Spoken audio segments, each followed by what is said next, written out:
Okay, when you go back home, the other home, the worldly home, this is your spiritual home, no doubt. In life, you face conflicts. One thing is conflict within you and conflict in your immediate surroundings with family, friends, circumstances. You get into fight with even the most close ones as well as those whom you don't even have any connection. So when conflict arises in you and then you are stuck with your conflict, you don't know how to get out of it. Like what's happening in the world now. In a bigger scale, it happens in the world. The same happens at some degree, in some level with you in your personal life. So what is that one, what are the things that you must remember if you want to resolve a conflict? Have you thought about it? No, but I'm going to tell you now. First of all, your self-righteousness is a problem in resolving any conflict. Got it? I am right, you are wrong. So when I am right, that's it, you close the communication. Or you create more, instigate others to prove that you are wrong. You are inviting others to prove that you are wrong, and it is never ending. Then instead of dousing the fire and coming closer, you are creating more gap. Number one, what is that? Self-righteous. You may be right, but you don't need to ascertain your righteousness. Got it?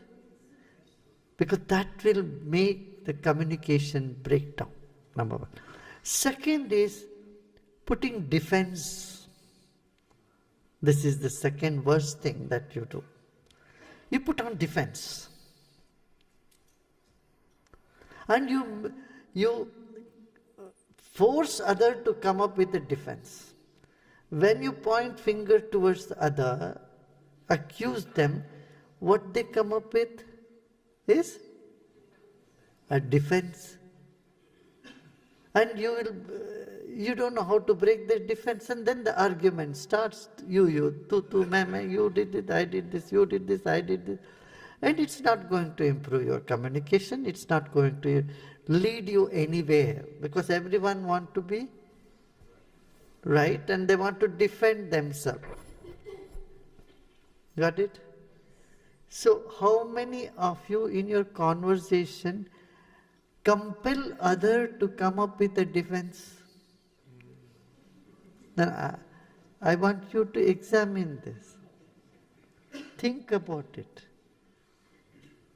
No doubt they've done a mistake. But you talking about them, telling them that it's not going to resolve unless you create a space.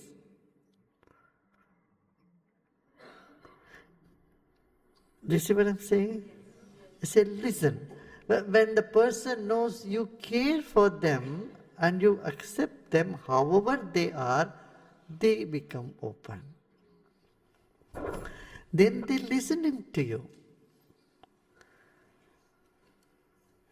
When the other person does not have this confidence that you care for them, or you don't come up with that because you are so self-righteous. Nobody would like to be around a person who is self-righteous, because that makes you somewhere harder.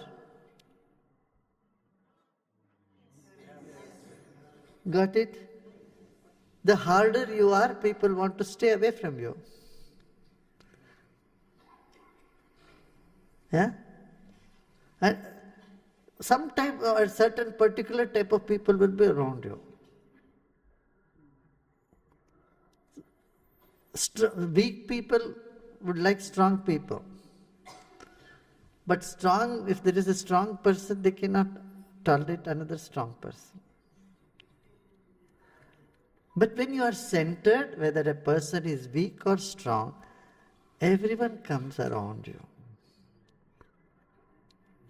Got it? That is the quality of a teacher. A teacher not just attracts only one type of people. With a teacher, like with a mother, everybody is comfortable. In the same way, with a teacher, everyone feels comfortable. Because teacher does not ascertain righteousness, number one, and does not allow other person to put on a defense. So don't accuse anybody. You know, people have done mistakes. Just the first 5 principles of art of living itself, if you go deep into it, on the surface level it looks, okay, this is, we accepted. I tell you, you have to, it's a lesson for the whole life. The more you go deeper, you will find, hey, wow, I have not been following this to the ultimate. So, when you put defense, you are not accepting. Got it? So, when you don't put defense, you will not let others also put the defense. Then what happens? Communication improves. Actually, it's the vibration that changes. When you don't put on defense, your vibration is light, happy, inclusive and loving. The moment there is a defense, what? You are putting a wall. Unconsciously you are doing it. Subconsciously you don't want to put it, but you are doing it because that is what your self-righteousness puts it forward. It makes you cynical.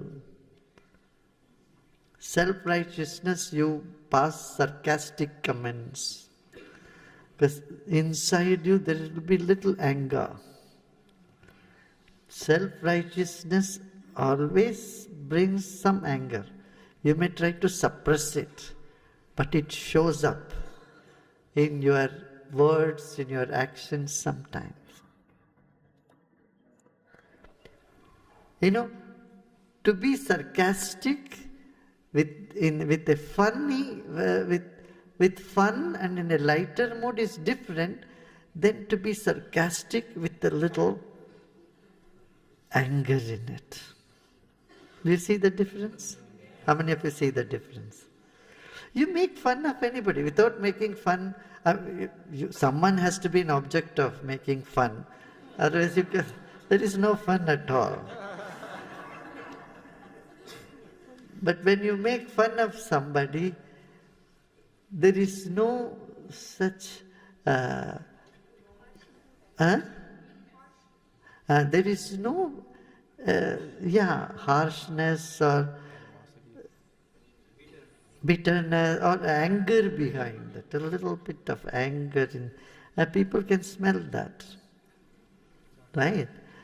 And similarly, taker also, same thing. You know, when someone is giving you a feedback, if you put a defense on it, do not accept it, accept the feedback, you are at loss. And you are withdrawing yourself from all suggestions and people. And good friends you will lose. You will have only psychopaths. You like to hang around with only those who says, oh, you are great, you are great, you are great. Or you are right. Who are ascertaining you are right. You will be with psychopaths. So when there is a feedback, you are open, oh yeah, is it so? And then take it. Many times the feedback doesn't really mean anything. If you really look into it, most of the suggestions you get from people or feedback may not be worth even considering. right? 100 people have 100 opinions. You can't go by all their opinions. You'll be nowhere. But when you put a defense, then you are at loss. Got it?